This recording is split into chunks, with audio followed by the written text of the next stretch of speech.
Bismillah. Qala al-muallif rahimahullahu ta'ala wa nazzihil qur'ana ay kalamah 'anil hudusi wahdhar intiqamah. Wa nazzihil qur'ana, dan sucikan oleh engkau akan Al-Qur'an, ay kalamah, artinya akan kalam Allah, anil hudusi, dari kebaharuan, wahdharin tiqamah, dan waspadalah oleh engkau intiqamah, akan siksanya Allah. Wa kullu nassin, dan setiap nas, setiap teks, lil hudusi, bagi kebaharuan, dalla, menunjukkan oleh kullu nas, ihmil, bawakan oleh engkau, ala lafzil ladzi qad dalla, di atas lafaz yang telah menentukan, telah menunjukkan oleh itu lafaz.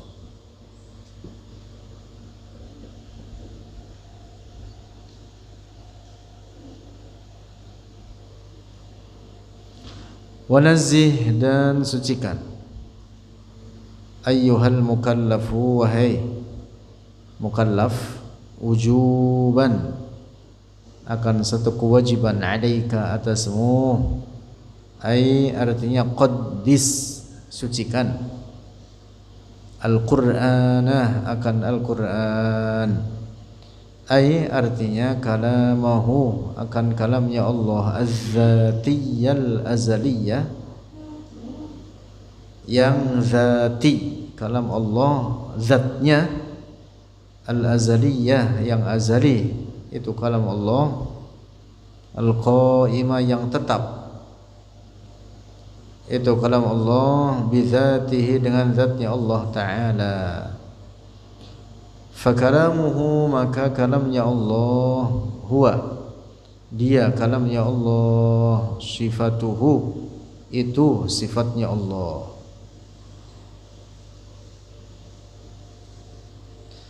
Fa'taqid, maka yakinilah oleh engkau, hu, fa'taqiduhu, maka yakinilah oleh engkau, hu, akan kalam Allah, ayyuhal mukallafu, wahai mukallaf, wahai manusia mukallaf, muta'aliyan, halnya mensucikan oleh engkau, an simatil hudusi, dari tanda-tanda kebaharuan, kal harfi, seperti huruf, wassauti, dan suara, wal lughati, dan bahasa, wal isti'nafi, dan memulai, wal inqita'i, dan terputus, seperti kalam saya ini, mulai terputus, mulai putus, mulai berhenti, berhenti mulai, berhenti mulai, berhenti mulai, gitu. Seperti lagi kalam kita, Pak, dengan huruf, dengan suara, dengan bahasa. Nah, sucikan kalam Allah dari sifat-sifat demikian itu. Yang dimaksud sifat kalamnya, kalam zatnya. Kalam zat Allah bukan huruf, bukan suara, dan bukan bahasa. Wahdhar, dan takutlah, wahdhar, dan takutlah oleh engkau, atau hindarilah oleh engkau, ay khuf, intiqamah, khaf, takutlah oleh engkau, intiqamah, akan siksanya Allah, ay intiqamillah, intiqamallahi ta'ala, artinya siksa Allah Ta'ala minka, darimu, iqabahu, dan iqabnya atau azabnya Allah laka, bagimu, in kulta, jika berkata oleh engkau, bihudusi kalamillahil azaliyyi, dengan kebaharuan kalam Allah yang azali. Ini sudah kita bahas di pertemuan yang lalu terkait kalam Allah. Sifat kalam Allah sebagaimana sifat-sifat lainnya bagi Allah tidak menyerupai ciptaannya. Sifat kalam Allah bukan dengan huruf, bukan dengan suara, dan bukan dengan bahasa. Kalam Allah maha suci daripada istikakul ajram atau insilalul hawa. Istikakil ajram itu bergesekannya anggota-anggota atau alat-alat tubuh seperti mulut, bibir dengan bibir, lidah dengan langit-langit mulut, atau lidah dengan bibir, atau lidah dengan gigi, bibir dengan bibir, atau misalkan tamawuj hawa. Tamawuj hawa itu gelombang udara. Nah, sifat kalam Allah maha suci dari demikian itu. Lanjut. Wa kullu nassin, dan setiap nas syar'iyyin, syar'i, nas syar'i daripada Al-Qur'an, zahiruhu, yang zahirnya itu kullu nas lil hudusi, bagi kebaharuan, artinya ala hudusi kalamillahi az-zati, atas kebaharuan kalam Allah zatnya atau kalam zat Allah. Qad dalla, telah menunjukkan oleh itu kullu nas, artinya auhama, memberikan prasangka oleh itu kullu nas, dzalika, akan demikian itu, lil hudus, min haitsu zahir, dari segi zahir. Fa anta, maka engkau, ihmil, berlakukan atau bawakan oleh engkau, dzalika, akan demikian itu, kullu nas, alal Qur'ani, atas Al-Qur'an, bimakna, dengan makna al-lafzil munazzali, lafaz al-munazzal, alladzi qad dalla, yang telah menunjukkan oleh itu al-lafzul munazzal, ala kalamillahi dzatiyyi, atas kalam zat Allah, alladzi laisa harfan wala sautan, yang bukan huruf dan bukan suara. Wala tahmil, dan jangan bawakan oleh engkau, zalika, akan demikian itu, kullu nas,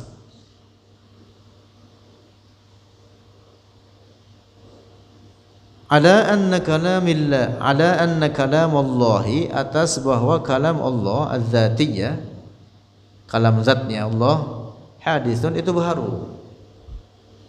Nah, jangan dipahami bahwa sifat kalam Allah baharu. Lianna dzalika, karena demikian itu, hadis la yaliku, itu tidak layak atau tidak sesuai, billahi, dengan Allah azza wa jalla, wala bisifatin min sifatihi, dan tidak pula dengan sifat dari sifat-sifatnya Allah. Yang dimaksud nas-nas yang seakan memberikan kebaharuan, nas-nas yang zahirnya seakan memberikan kesan kebaharuan, maka fahamilah itu dalam makna al-lafzul munazzal.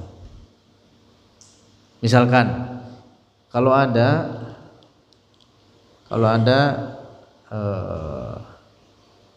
pernyataan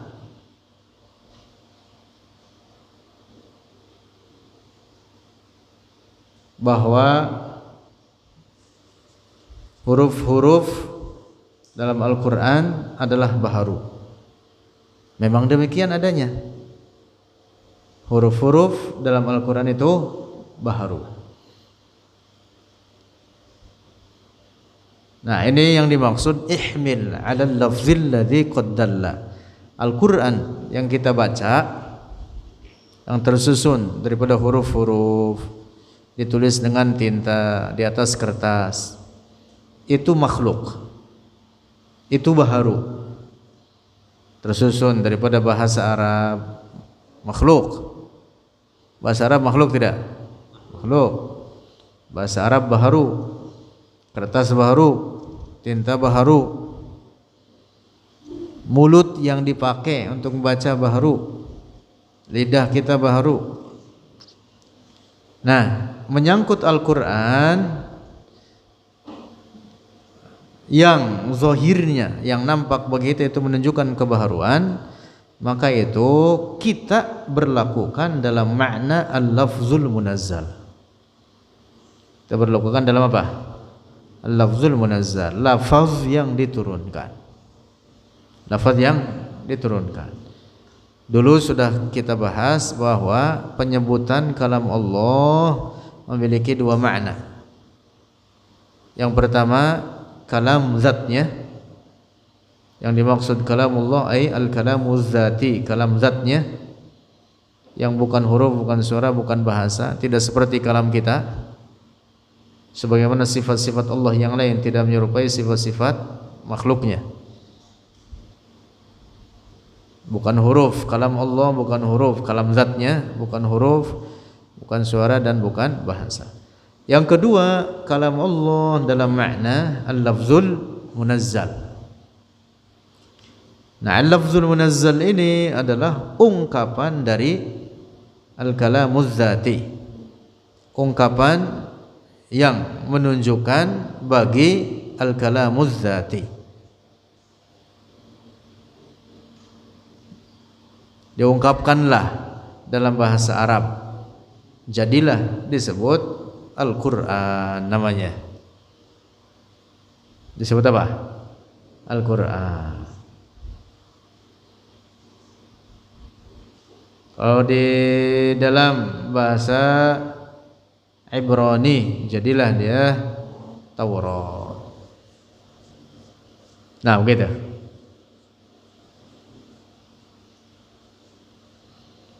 Semua kitab itu yang diturunkan kepada Rasulullah, kepada Nabi Musa, kepada Nabi Isa, kepada Nabi Daud, itu semua disebut apa? Kalamullah. Disebut apa? Kalamullah. Itu semua disebut kalamullah dalam pengertian al-lafzul munazzal, dalam pengertian lafaz yang diturunkan yang menunjukkan kepada al-kalamuz zati, yang menunjukkan kepada apa? Al-kalamuz zati. Al-kalamuz zati sendiri, kalam zatnya Allah, bukan huruf, bukan suara dan bukan bahasa. Wa qad sabaqa, dan telah terdahulu, ini penjelasan terkait ini, annal Qur'ana, sesungguhnya Al-Qur'an, lahu baginya Al-Qur'an, itlaqani, dua pemutlakan atau dua pemaknaan. Ahaduhuma, salah satu dari keduanya, itlaquhu, penyebutan Al-Qur'an ala kalamillahi dzatiyyi, atas kalam zat Allah al-azaliyyi, yang tiada bermula, al-abadiyyi, yang abadi, yang tiada punah, tiada habis, alladzi la yatajazza'u, yang tidak terbagi-bagi, wala yataba'adu, dan tidak terpisah-pisah, alladzi laisa arabiyyan, yang bukan bahasa Arab, wala suryaniyan, dan bukan bahasa Suryani, wala ghairahuma, dan tidak selain keduanya, Arabiyyan atau Suryaniyan minal lughati dari beberapa bahasa. Allah sifat kalam zatnya suci daripada bahasa. Fal Qur'anu maka Al-Qur'an bihadzal ma'na dengan ini makna apa nih? Kalamullah dzati al-azali al-abadi qadimun itu qadim qat'an secara pasti. Wa huwa dan dia itu Al-Qur'an dalam makna ini kalamullahi disebut kalam Allah. Jelas itu sifat kalamnya. Wasani dan yang kedua itlaquhu penyandarannya Al-Qur'an 'ala al-lafzil munazzal atau dimaksudkan akan Al-Qur'an atas al-lafzil munazzal ala sayyidina atas sayyidina Muhammad alaihi salatu wassalam. Lafaz yang diturunkan. Namun demikian lafaz ini bukan dibuat oleh Jibril, bukan disusun oleh Rasulullah. Lafaz-lafaz Al-Quran tersebut yang dalam bentuk bahasa Arab betul makhluk, karena huruf-huruf itu apa? Makhluk. Tapi begitu bukan susunan Jibril, bukan Jibril yang menyusunnya, juga bukan ditulis oleh Rasulullah, tetapi kalimat-kalimat atau lafaz-lafaz tersebut sudah demikian adanya tertulis di Al-Lauhul Mahfuz. Lalu kemudian Jibril mengambil bacaan-bacaan dengan tulisan-tulisan Al-Quran tersebut dengan perintah Allah diturunkanlah kepada Rasulullah sallallahu alaihi wasallam. Sebelumnya diturunkan sekaligus ke langit dunia, ke suatu tempat namanya Baitul Izzah. Inilah yang dimaksud dengan firman Allah, inna anzalnahu fi lailatul qadr. Sesungguhnya kami, kata Allah, telah menurunkan Al-Quran seluruhnya sekaligus pada Lailatul Qadar, jumlatan wahidatan, sekaligus. Yang dimaksud yaitu dari Al-Lauhul Mahfuz ke Baitul Izzah. Allah merintah malaikat Jibril untuk menurunkan Al-Quran tersebut. Lalu dari Baitul Izzah turunlah kepada Rasulullah sallallahu alaihi wasallam secara berangsur-angsur. Ada yang karena peristiwa, ada yang karena pertanyaan para sahabat, ada yang tanpa sebab.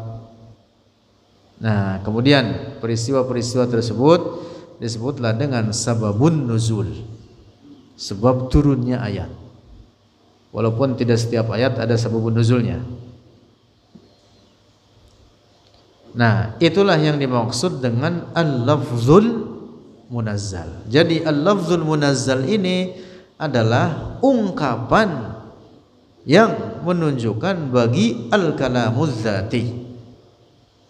Menunjukkan bagi apa? Al-kalamuz zati. Dapat dipahami ini? Allah memerintah kita untuk sholat. Lalu perintah tersebut diungkapkanlah dalam bahasa Arab menjadi aqimus shalah. Bukan artinya Allah berkata-kata dengan aqimus shalah, bukan. Dapat dipahami nih? Aqimus shalah ini adalah hanya sebagai apa? Ungkapan menunjukkan kepada perintah Allah atas kita agar kita sholat.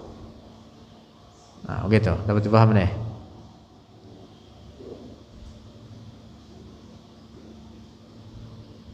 Lanjut. Wa yusamma dan dinamakan. Wa yusamma dan dinamakan hadzal lafzu, ini lafaz. Lafaz mana? Lafzul munazzal. Makanya disebut dengan lafaz. Ma huwa lafzu? Ini kelas 3. Mana? Ma huwa lafzu?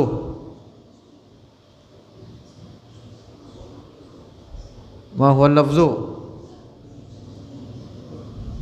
As-sautu al-mushtamilu ala ba'dil huruf al-hijaiyah. Ma huwa al-kalam? Al-kalamu huwa al-lafzul murakkabul mufidu bil wad'i wa aqsamuhu salasatun ismun wa fi'lun wa harfun ja'a li ma'nan. Lafaz itu lafzu, tapi al-maqudi lain ta'rifnya. Kalian ngajinya al-maqudi. Al-lafzu huwa as-sautul mushtamilu ala ba'dil huruf al-hijaiyah. Jadi suara yang mencakup atas sebagian huruf-huruf hijaiyah. Itulah lafaz. Apa yang saya sampaikan dan kalian dengar, itulah lafaz. Makhluk tidak ada. Makhluk. Allah yang menciptakannya. Tubuh kita makhluk. Sifat-sifat tubuh kita makhluk Allah sama. Nah, dengan demikian maka lafaz itu makhluk. Lafaz-lafaz Al-Quran pun demikian, lafaz-lafaznya makhluk. Lafaz Al-Quran, susunan-susunan hurufnya makhluk. Tapi begitu lafaz-lafaz Al-Quran itu menunjukkan kepada kalam zat Allah. Nah, karena itu lafaz-lafaz Al-Quran disebut juga apa? Kalamullahi wa yusamma hadzal lafzu kalamullahi aydan, dan dinamakanlah ini lafaz kalam Allah pula. Mengapa? Li'annahu, karena dia al-lafzul munazzal dalun, itu menunjukkan ala kalamillahi dzatiyyi, di atas kalam zat Allah. Wa huwa, dan dia al-lafzul munazzal ibaratun anhu, itu ungkapan anhu daripadanya al-kalamul dzati. Walaysa min tasnifi malakin, dan bukanlah dari susunan malaikat, itu al-lafzul munazzal. Wala basharin, dan bukan pula susunan manusia. Bukan susunan malaikat, bukan susunan manusia, bukan bikinan Jibril. Betul itu dibacakan oleh Jibril atas Rasulullah, dibacakan oleh Jibril, tetapi bukan Jibril sendiri yang menyusun susunan-susunan kalimat tersebut. Nah, jadi kesimpulan bait ini, wa kullu nassin lil hudusi dalla ihmil 'ala al-lafzil ladzi qad dalla. Lafaz-lafaz yang secara zahir, lafaz-lafaz Al-Qur'an yang secara zahir menunjukkan kebaharuan, maka memang itu adalah baharu, tetapi yang dimaksud adalah al-lafzul munazzal. Yang dimaksud apa? Al-lafzul munazzal. Nah, adapun kalam zat Allah yang azali, abadi, yang tetap dengan zatnya, al-qaim bi dzatihi ta'ala, sifat kalam bagi Allah, maka dia apa? Qadim. Orang yang meyakini baharu terhadap sifat kalam Allah, ini orang dihukumi kafir. Nauzubillah. Nah, paham ya? Nah, sehingga kalau ada pertanyaan, apakah Al-Quran makhluk atau bukan makhluk? Jawab, dirinci. Jawabannya dirinci. Jika yang dimaksud Al-Quran adalah al-kalamuz dzati, sifat kalam Allah yang bukan huruf, bukan suara, bukan bahasa, yang azali dan abadi, maka dia bukan makhluk. Jelas. Paham ya?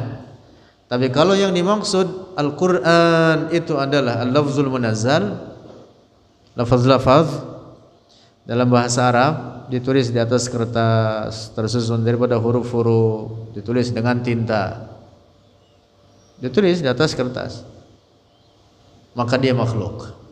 Maka dia makhluk. Nah, jawabannya begitu. Tidak boleh dikatakan secara mutlak Al-Quran makhluk, tidak boleh. Tetapi yang benar itu dengan dirinci. Dapat dipahami ini? Fi maqamit ta'lim, di tempat seperti semacam ini dan pengajaran dirinci. Quran dalam makna al-kalamuz zati, maka dia bukan makhluk. Quran dalam makna al-lafzul munazzal, maka dia makhluk. Itu paham? Di mana? Di maqam ta'lim, di majelis ilmu dijelaskan seperti itu. Jangan di hadapan orang banyak tiba-tiba apa? Ngomong aja langsung Al-Quran makhluk, enggak boleh. Nanti orang berpemahaman apa ya? Lah, Al-Quran kan kalam Allah.